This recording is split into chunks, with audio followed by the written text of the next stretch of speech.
عبداللہ بن شقیق کہتے ہیں کہ میں نے حضرت عائشہ رضی اللہ تعالیٰ عنہ سے رسول اللہ صلی اللہ علیہ وسلم سے نوافل کے متعلق معلوم کیا تو انہوں نے کہا آپ ظہر سے پہلے میرے گھر میں 4 رکعتیں پڑھتے تھے، پھر تشریف لے جاتے اور لوگوں کو نماز پڑھاتے، پھر میرے گھر میں لوٹ آتے اور 2 رکعتیں پڑھتے اور آپ لوگوں کو مغرب کی نماز پڑھاتے، پھر میرے گھر میں لوٹ آتے اور 2 رکعتیں پڑھتے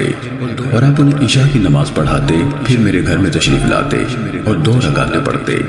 اور آپ رات میں 9 رکعت پڑھتے، ان میں وتر بھی ہوتا۔ آپ ایک لمبی رات کھڑے ہو کر نماز پڑھتے اور ایک لمبی رات بیٹھ کر نماز پڑھتے۔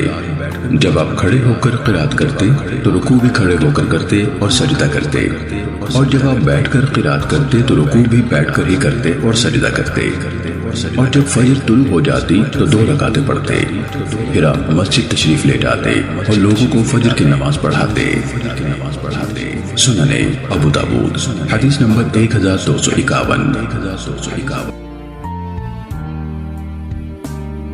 حضرت عبداللہ بن عمر رضی اللہ تعالیٰ عنہ بیان کرتے ہیں کہ رسول اللہ صلی اللہ علیہ وسلم ظہر سے پہلے 2 رکعتیں اور اس ظہر کے بعد 2 رکعتیں، مغرب کے بعد 2 رکعتیں اپنے گھر میں اور نماز عشاء کے بعد 2 رکعتیں پڑھا کرتے تھے، اور جمعے کے بعد نہیں پڑھتے تھے حتیٰ کہ لوٹ آتے اور 2 رکعتیں پڑھتے۔ سنن ابو داؤد حدیث نمبر 1002۔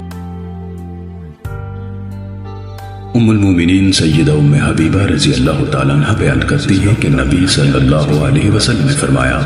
جو شخص ایک دن میں 12 رکعت بطور نفل پڑھتا ہے اس کے لیے ان کے بدلے جنت میں ایک گھر بنا دیا جاتا ہے۔ سنن ابو داؤد حدیث نمبر 1250۔